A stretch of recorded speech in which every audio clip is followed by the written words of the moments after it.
UPI, the CEO of the National Payments Corporation of India, Dilip Asbe, joins us here at Rising India. Gentlemen, thank you very much for joining us. Mr. Rajaraman, the middle is fine, sir. The middle seat is fine, and we'll get Dilip right at the end.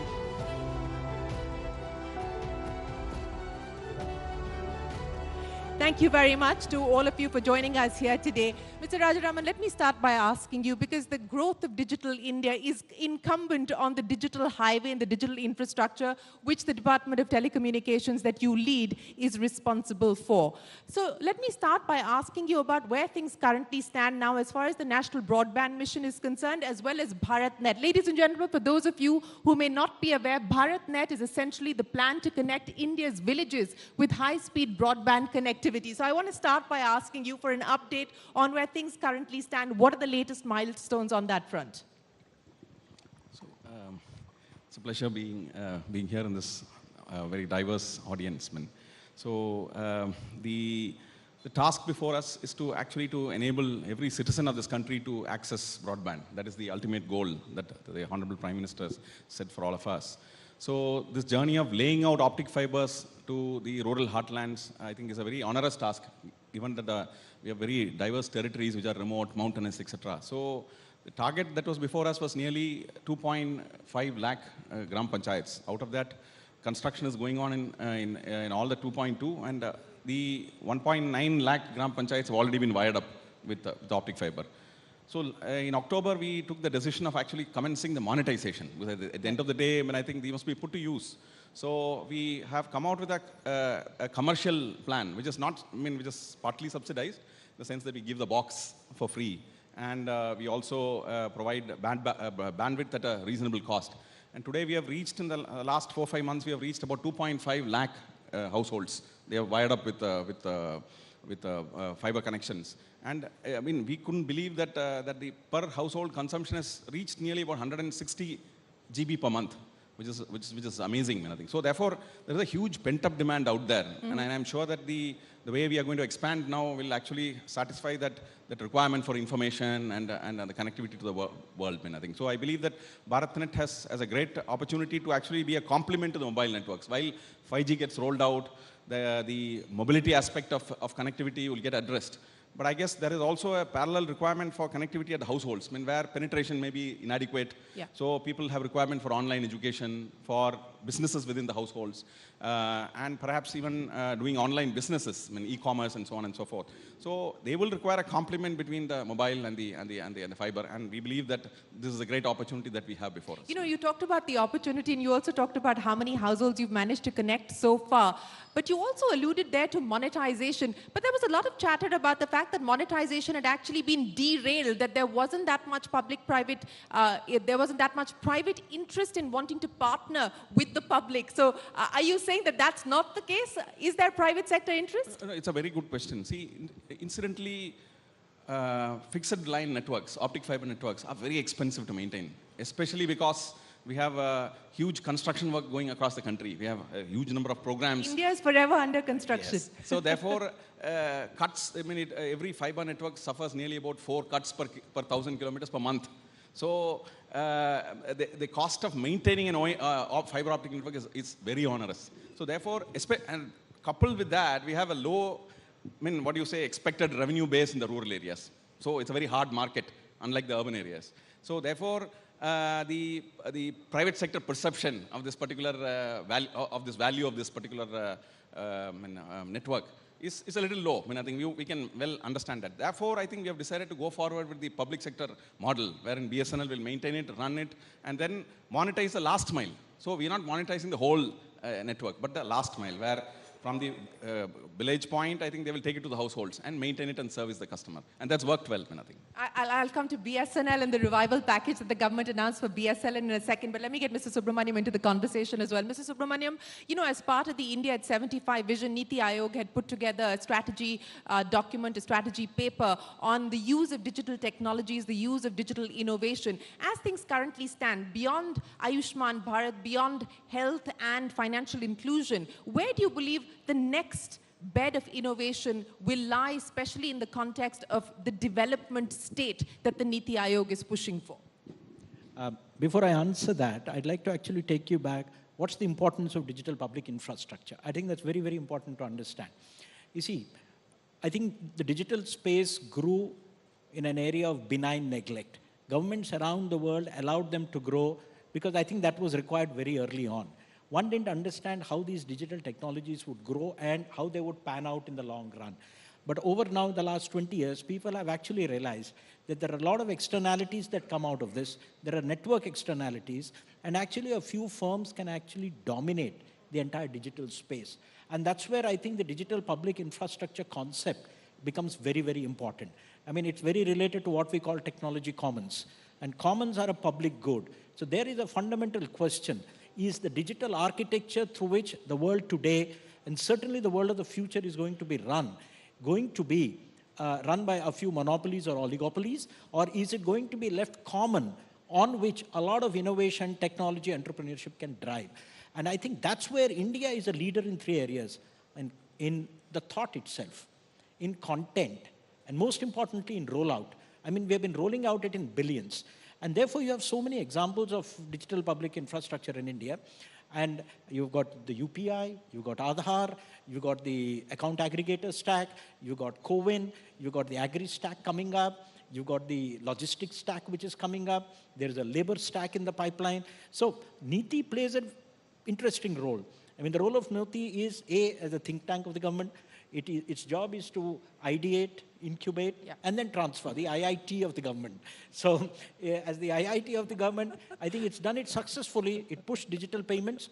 I think it's in the process of pushing a couple of other things. I mentioned agri, I've talked about labor, I've talked about logistics. I mean, the portal was conceived here, but then now you have a department taking it forward. So I see a bright future, and I see this space being an area drive Indian technology and much more Indian entrepreneurship in India and globally. You know, that's a nice line that you've given us. Niti Aayog is the IIT for India, and I can see many will probably go with that headline tomorrow. It's a quotable quote there, Mr. Subramaniam. But, you know, I'll come back to you on the importance of the digital goods aspect that you spoke of and what we can now expect in the next phase of growth. But let me get to Dilip Aspi of NPCI. And before I get to you, Dilip, let me do a quick poll here of the audience. How many people here use UPI? Literally everybody in this room. Dilip, that should So be I a have to check big smile to your face. Who didn't raise the hand, actually? Who doesn't use UPI? Yeah. That's one solitary gentleman in the room, and okay, three people in this room who don't use UPI. So, well, the house is on your side, Dilip. But let me start by talking to you about something that has captured the headlines overnight, and I know you've spent a large part of your day clarifying that. What is the reason behind the charges that you've brought in? I know you've clarified that these charges don't impact you and me, i.e. the consumer. It is at the merchant's end that the charge applies. But explain to me the reason behind this, and I'll also tell you the fear in the mind of the customer, that this is only the start, that this is the start of charges being imposed on consumers for using UPI. The other fear is, look, consumer will have to pay one way or the other. The merchant will, in a way, get the consumer to pay. So I want you to clarify on the rationale behind these charges and whether this could lead to more such kind of charges. So first of all, Shireen, you know, there are two entities which are actually taking part in the merchant payments. One is the customer and second is the merchant. And obviously there is a P2M, which is person to merchant and person to person transactions in UPI or any other payment system. So one thing is very clear, that customer never pays for any payment transaction, right? Whether it's a peer-to-peer or peer-to-merchant. Always merchant as a user of the payment system pays the nominal reasonable charges for the payment system. So that's the first principle. The second point is the UPI for the bank account, using the bank account is already free with the government notification. And again, if there is a review, if there is a change, again, the government will have to decide on the next course on that. The notification which we issued was pertaining to the prepaid wallets, right? Because with the RBI guideline, the wallets are now interoperable. And while they were already operating on the cards, they were not permitted in UPI. So to permit them in UPI, the interchange was permitted. So that's, I think, a nutshell clarified situation. Again, there as well, only the merchant pays, the consumer doesn't pay anything. you've made that amply clear, not just here on the Rising India stage, but even in the NPCI press release that came out this morning clarifying that the consumer doesn't need to pay. Yeah. But the larger question is, Dilip, when we're talking about moving to 1 billion transactions, which is what the aspiration is for you. You're anticipating a 10x growth from here by 2030. Someone's got to pay. Yeah. Who is going to invest? Where do you get the money from? So again, it's a great question. And, today as we stand, you rightly said, the near-term goal, which is next 2 years to 3 years, we are looking at 1 billion transactions. We are at 30 crore on a daily basis. The peak transaction. That does deserve a round of applause, ladies and gentlemen. 30 crore transactions. And it's all made in India, operated by India for the citizens. I think it's a great beginning, I must say that. It's not the end. We still have to grow 10x. So I think when we look at 1 billion a day or 10x growth, which is the 3 billion per day, which is the true potential of India, you're right. I think we need money. We need investments both on the customer side because there are 600 million eligible customers who can actually come inside the digital payments who are outside today. There are another 100 million merchants who are outside the digital payments who can come inside. So I think it is going to need money. As on date, the government is kind of giving the digital payment incentive to the ecosystem, and there is a dialogue with the ecosystem and the government, the stakeholders, that how do we grow UPI to 10x now, and how do we ensure that the awareness, education, the whole consumer and merchant onboarding for the large number takes place. Even if we don't do anything, Sharon, it will happen in next 10 to 15 years' time. Now the question is, can we do this by 2030? I think that's the question which we are looking at, and I think it's an issue which is under discussion. So let's see how it progresses. As of now, the government is paying the incentives, and ecosystem is still trying to look at with a very positive outlook that we need more investments, banks, fintechs, everybody. That is the reality. We need more investments. If the consumer is not going to pay, who does, Mr. Subramaniam? I'd like to add a point. I think everybody remembers flying in India was supposed to be a rich man's fancy. And you remember Captain Gopinath came with Deccan Aviation, and then he said, we'll sell tickets for 1 rupee. It changed people's mindsets. Today, everybody thinks of flying as an alternative to railways, irrespective of what their income levels are. I think the same thing with UPI. In the initial years, you need to promote, you need to see that it becomes a habit. And then once the ecosystem is large enough not just domestically, but that you're able to compete globally, because there are alternative payment systems, you should be able to be strong enough to take them on. At that point, one can think of other ways. But in the initial years, all technologies need to be sustained with some degree of support. Yes, that support, as you put it, is understood. But you talked about the global aspiration. Let me get each one of you to comment on that. And Dilip, I'll start by asking you.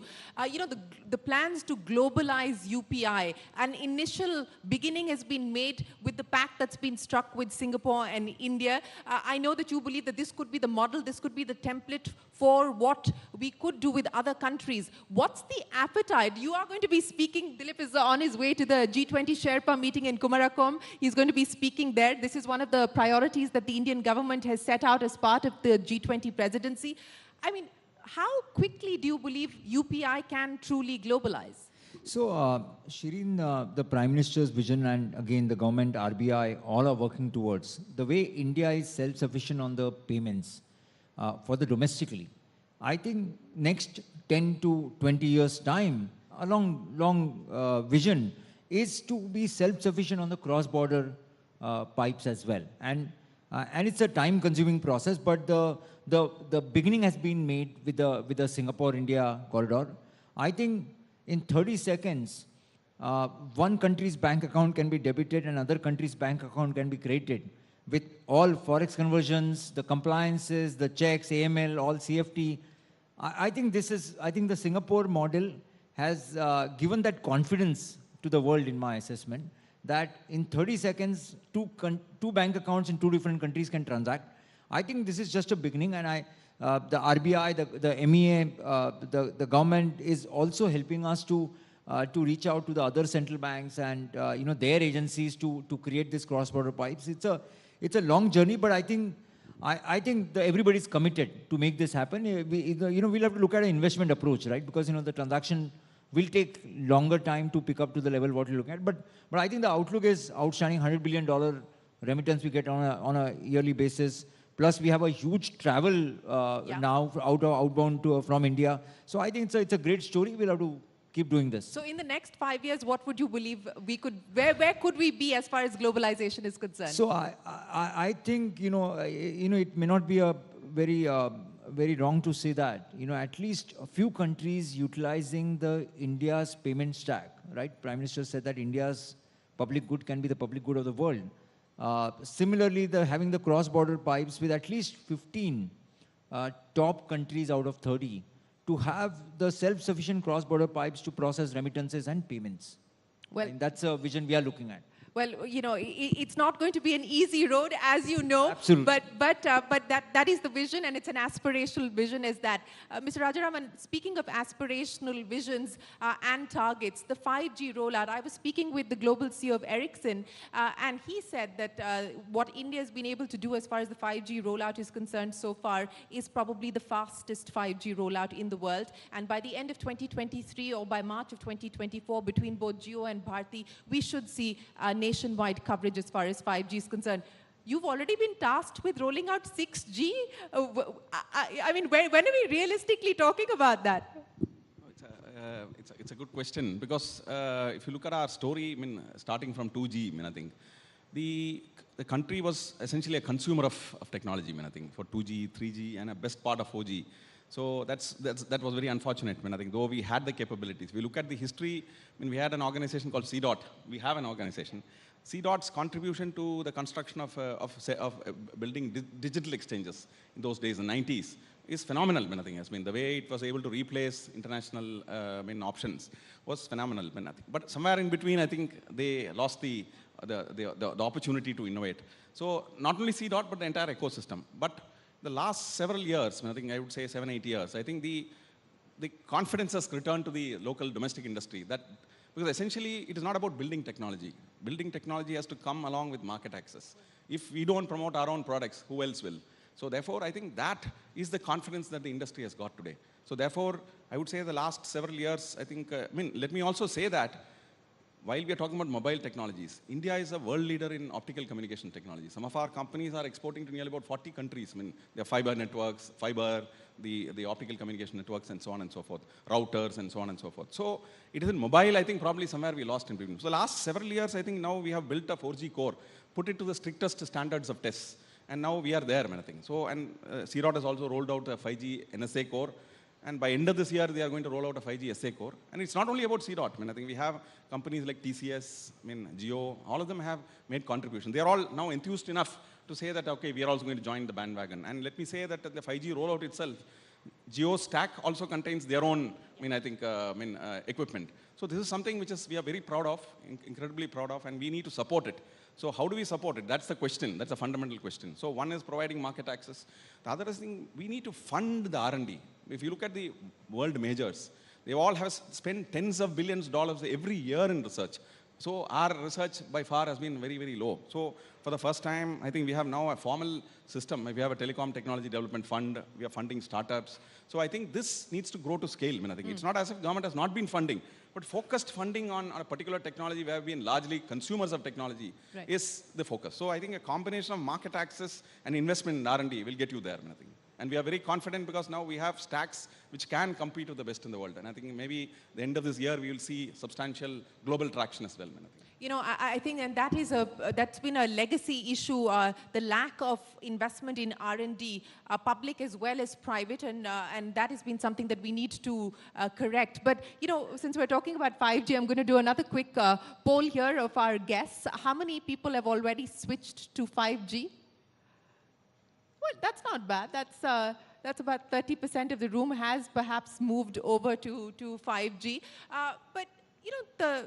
Subramaniam, since we're talking about what is going to be the next layer of innovation, especially in the context of the priorities of a development state, accountability, efficiency, transparency, where do you believe we currently stand on that front? And how important do you think it is going to be in this era for India to really have a robust law, data protection and data privacy law, which we don't currently?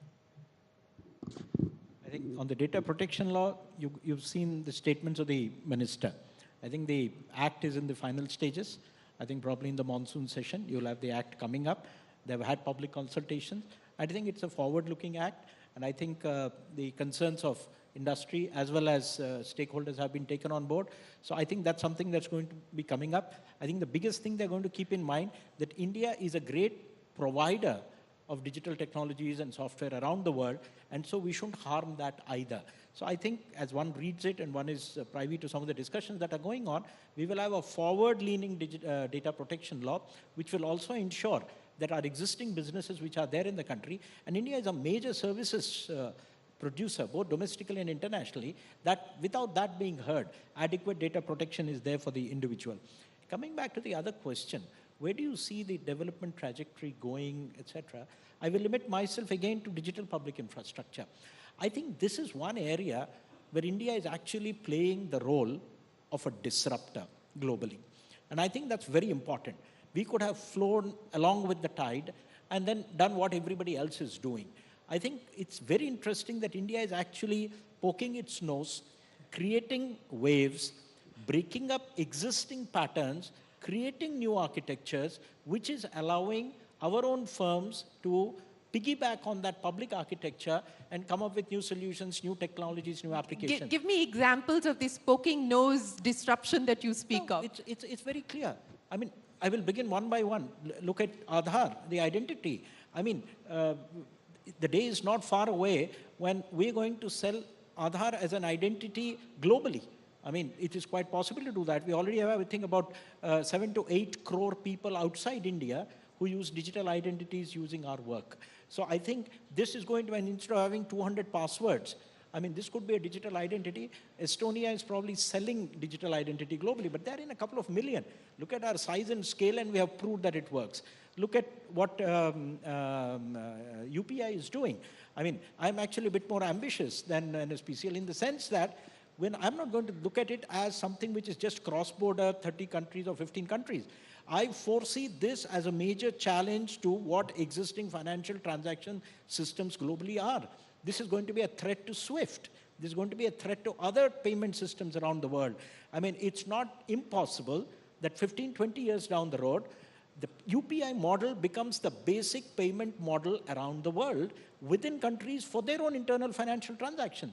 And where India benefits from that is, being the thought leader in this, it's our firms which will have the products which will then be universally applicable. One of the complaints against the Indian software sector is that we provide, white labor, we're basically doing back office work, and we don't develop products.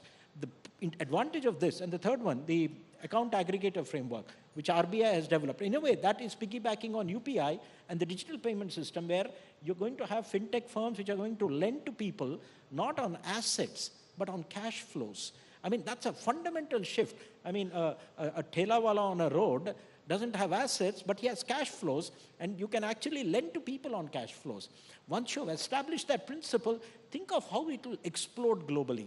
And so whatever you see, be in Bangalore, Bombay, outside Delhi, these new startups, the unicorns that are coming up, they're not unicorns just for nothing, but they are coming up with business models which are riding on our public architecture, which tomorrow I foresee as at least half or more than half of them being global standards.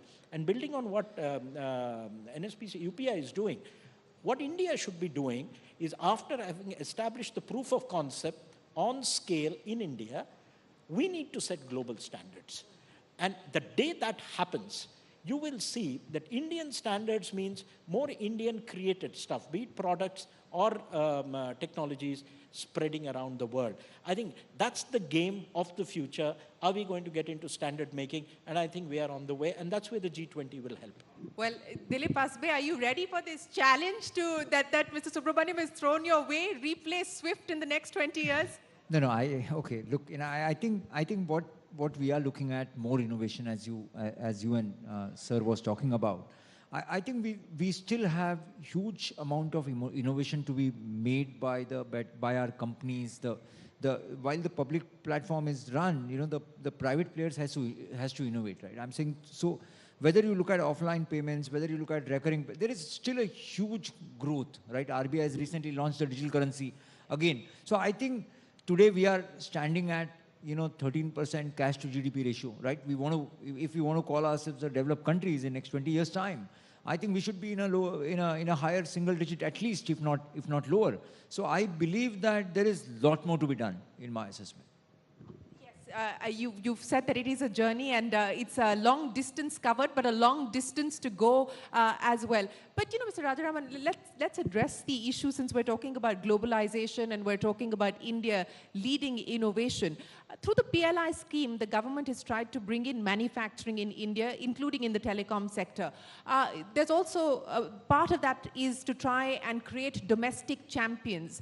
But are we creating powerful domestic brands? Manufacturing, contract manufacturing for Apple or Foxconn, etc., is one thing. But to truly be a domestic champion, are we creating brands that can go global? So this is also a very interesting question. So because essentially one intervention doesn't answer this question. So if you want to build domestic champions, number one, I think we must focus on India designs. Designing a product is very, very important. So while the government launched a PLI in 2021, I think we had a further round of discussion with the industry, and it struck us that probably we should be supporting Indian designed products. So therefore we came out with a design-linked PLI scheme where Indian patents-based products would be given higher incentives. So I think that is the first step that we have done.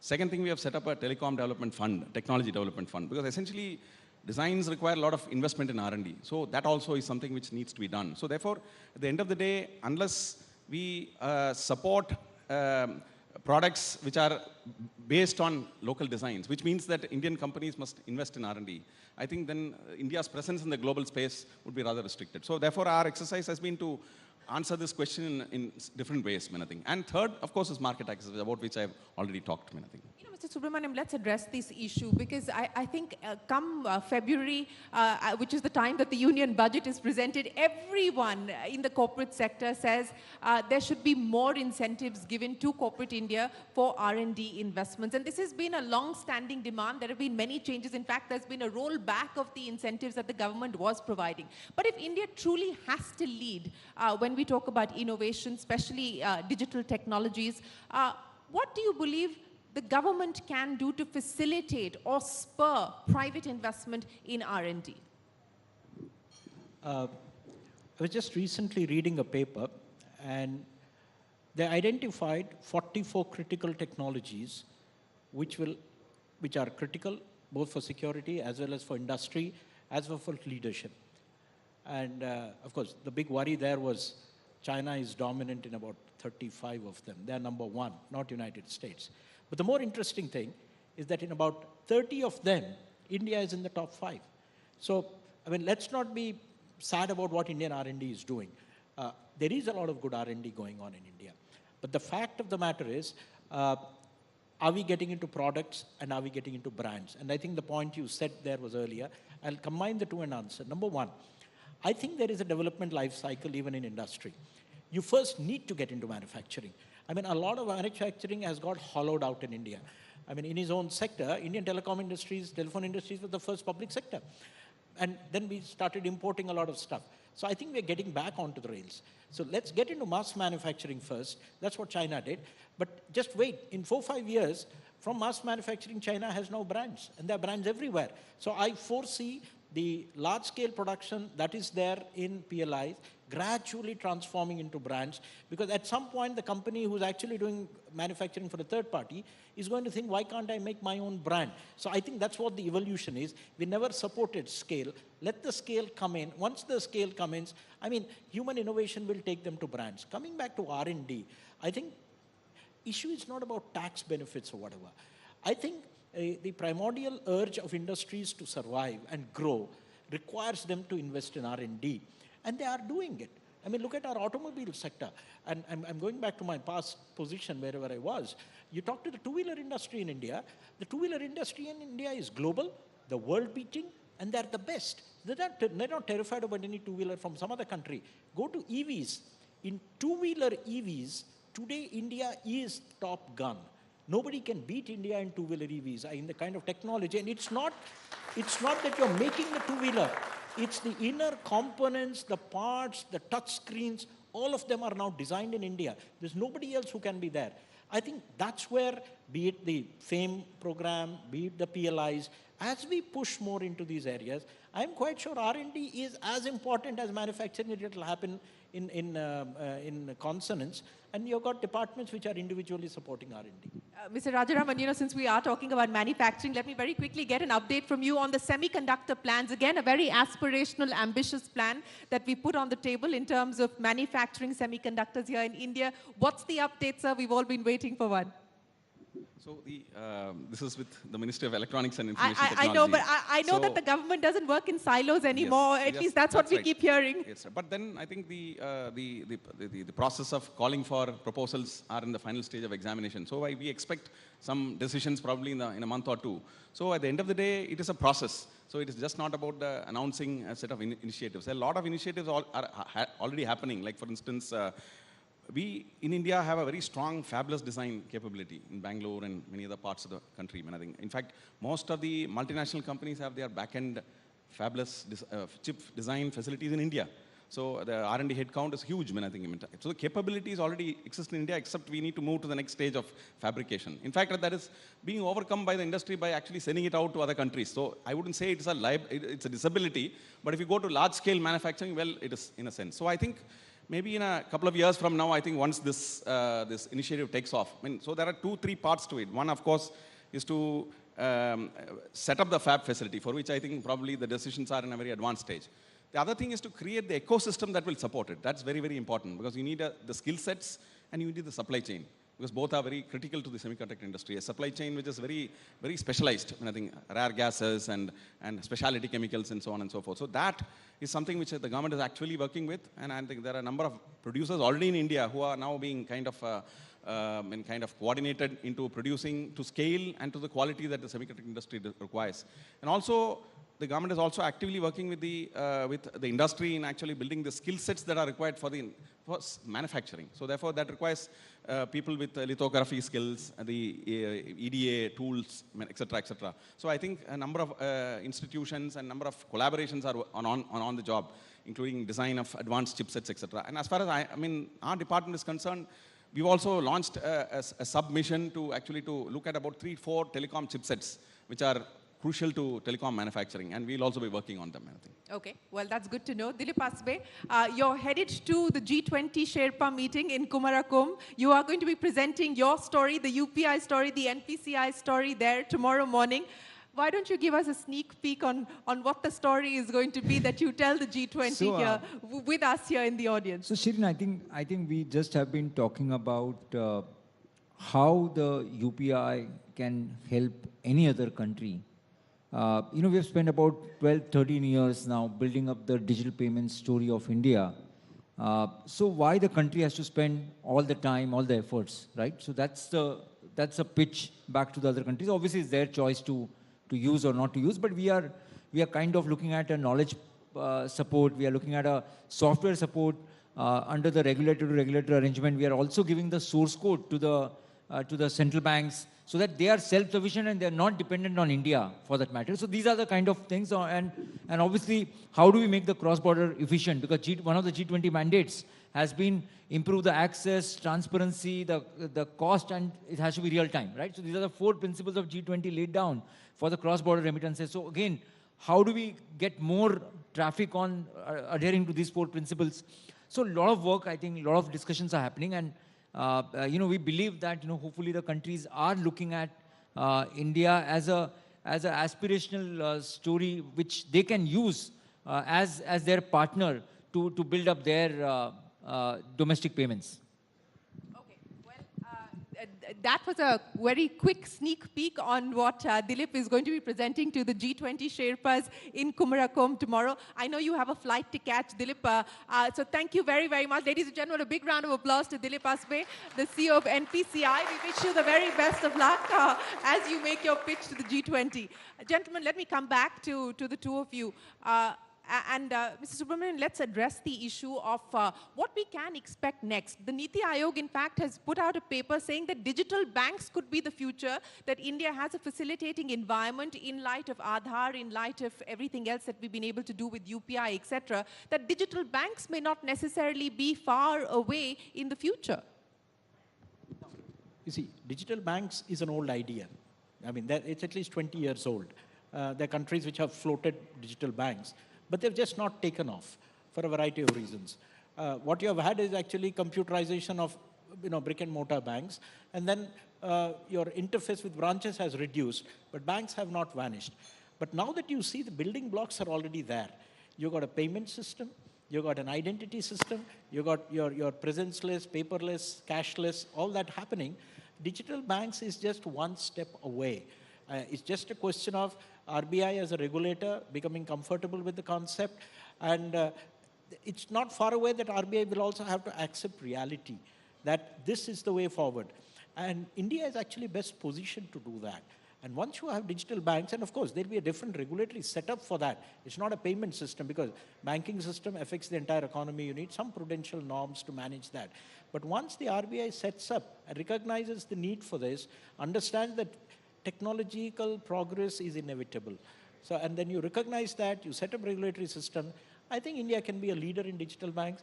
I mean, Niti's paper is a forward-looking paper. I think that's the job of Niti, to wake people up and shake people up and say that, look, if you don't do it, somebody else will do it, and why don't we do it first? And if we do it first, we again become global leaders in that area. Yes, this was a paper presented by the Niti Aayog in 2022 on how India can take the leap as far as digital banks are concerned. But Mr. Rajaraman, Mr. Subramaniam said Niti is the IIT of the government, but let me ask you about the work that you're doing with the real IITs, which is IIT Madras on the 5G test bed.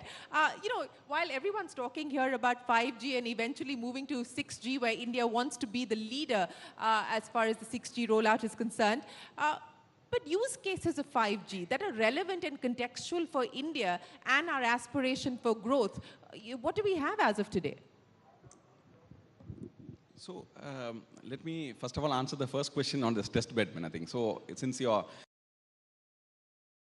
think I must place on record some of the finest engineers in India, I think many of them who stayed back in India and working hard silently. I think I would like to recognize them. Like, for instance, the engineers, the 1,500 engineers we have in CDOT. Phenomenal work they have done in developing the 4G core and the 5G core. Similarly, the IITs you mentioned. There are many professors out here who are doing high-end research in 5G advanced, and some of them have got 6G-related patents as well, I think. So these are outstanding people who are also, I think, taking the tough task of actually filing a patent. Filing a patent can be incredibly difficult. Let me tell you that, I think. It can be incredibly difficult because getting a global patent is even more difficult. So this is something which actually inspires a lot of us, I think, because we believe that these researchers out in public research institutions, in IITs and in industry are the ones who are driving the nation by creating new products and employment. Well, they do deserve a round of applause. Yes, the silent but real heroes who are working across different institutions on new technologies like 5G, etc. They do deserve a big round of applause. Sorry, you were going. Yeah. So there is also another category of people who I believe are great heroes. Like, for instance, the Bharatnet, the question that you asked. There are, in the last 5-6 months, we have enrolled about 5,000 Bharatnet Udyamis, who are youngsters out in the village, who have taken the trouble of drawing the fiber and taking it to the houses, maintaining, answering the customer calls, and making the digital India happen. So these guys, I think they are the ones who are probably going to take digital to the villages. So these guys are amazing. In fact, I think when we send teams out to the rural heartland, incredible stories emerge. Like, for instance, I remember a particular story about an old man who is living in a village in Haryana, whose son was there on a short visit. After seeing the fiber and the digital connectivity in the village, he promised his father that I will bring your grandchildren back to the village now from the US. So I think they are going to host the grandchildren for the first time after several years, because they have now hope that they can stay connected, I think. So these are the stories that you get from the villages. So coming back to your question on 5G use cases, I guess these are early days. I think the technology is getting rolled out across the country. The feel of the technology is also something which enterprises need to understand, the costs, the benefits, etc. So at this point of time, in the last 8-9 months, we have actually launched an interministerial committee, which is working with all the ministries, the central public sector undertakings, and the private sector to look at sector-specific use cases. The use cases are in education, in smart agriculture, in mining, in enterprise, within the shop floors and the factories, to look at workstation monitoring. So there are incredibly different use cases, including the social sector. Like, for instance, there is a use case where AI with, say, high-resolution cameras wired to the smart city control room, can actually enable to throw up alerts about chain snatching or some attack in the street or some crime which is happening in the street, etc. So those are the kinds of things that can happen that can enable citizen safety, citizen convenience and comfort when he travels late in the night.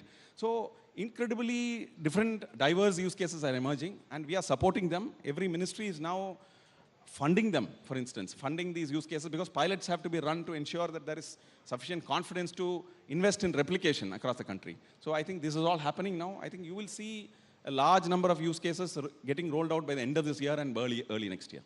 Okay. Well, we look forward to seeing what those use cases are that you say will be rolled out by the end of the year. You know, Mr. Subramaniam, we are talking about AI, ML, emerging technologies, advanced technologies.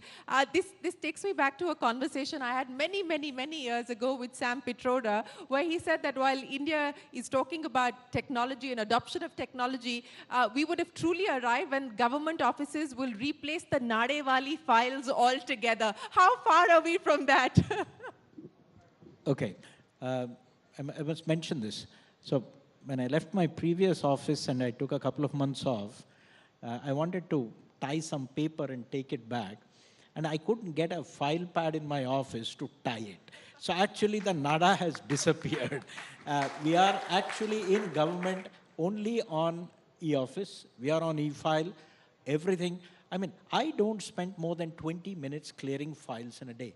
It gives me so much more time to think. I mean, used to have this peon or the class 4 employee whose job was basically to carry files from desk to desk. In most government offices, they have vanished. And I think that's a big credit to the government. This is something that has happened very rapidly in the last 5-6 years. It's a work in progress. We'll evolve to next stage. But the fact is today, files are moving completely electronically, and not just within ministries, but across barriers, across ministries. So I think that's we don't get applications for leave or whatever. So everybody is online, everybody is doing stuff. So I think the government has evolved.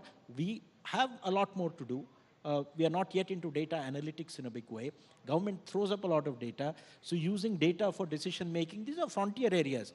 But the basic rubric of actually working online is right across. In fact, trying to get something physical now is a big problem. So we have come a long way. I want to ask both of you. Mr. Rajaraman, I'll start by asking you, what are the apps that you spend most of your time on? I think it's e-office, as you said. E-office, and then maybe a little bit of WhatsApp and DigiLocker and those kind of stuff. You know, there are UPI, for instance, I think. So these are the, and we have a video conferencing app, I think called Samvad and C.Meet. These are also incredibly useful applications, I think.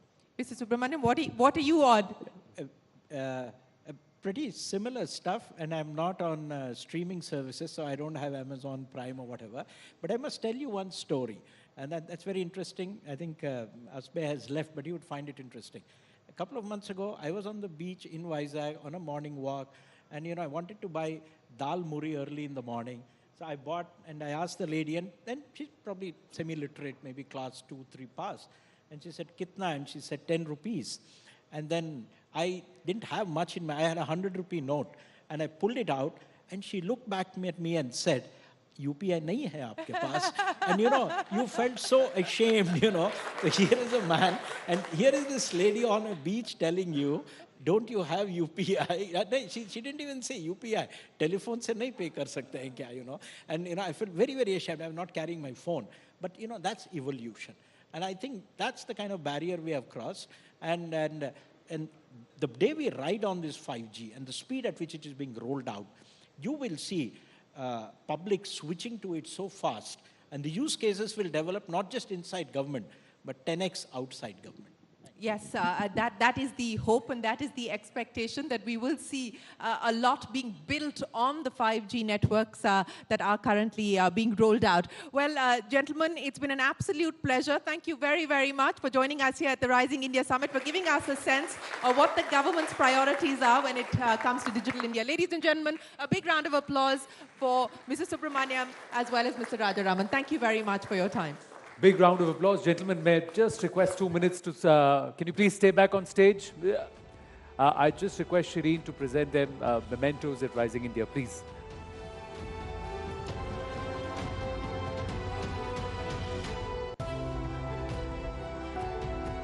Big round of applause for them, ladies and gentlemen. When we talk about UPIs, there was a time where they said कि पटुआ लेना मत भूलिए. आज ऐसा हो गया कि phone है ना चल जाएगा. So that's the change that's happened. So from digital transformation or digital expressways and highways or information highways, let's now talk about the hard brick and mortar highways and the expressways, the way India is being connected. Our next session is about one of the most visible transformations that are sweeping India. Sample this. Delhi to Dehradun, 2 hours. Delhi to Haridwar, 2 hours. Delhi to Jaipur, 2 hours. Delhi to Chandigarh, 2.5 hours. Delhi to Amritsar, 4 hours. Delhi to Srinagar, 8 hours. Bengaluru to Chennai, 2 hours. Road journeys are becoming a breeze. And I must say, I have done this. Lucknow to Noida,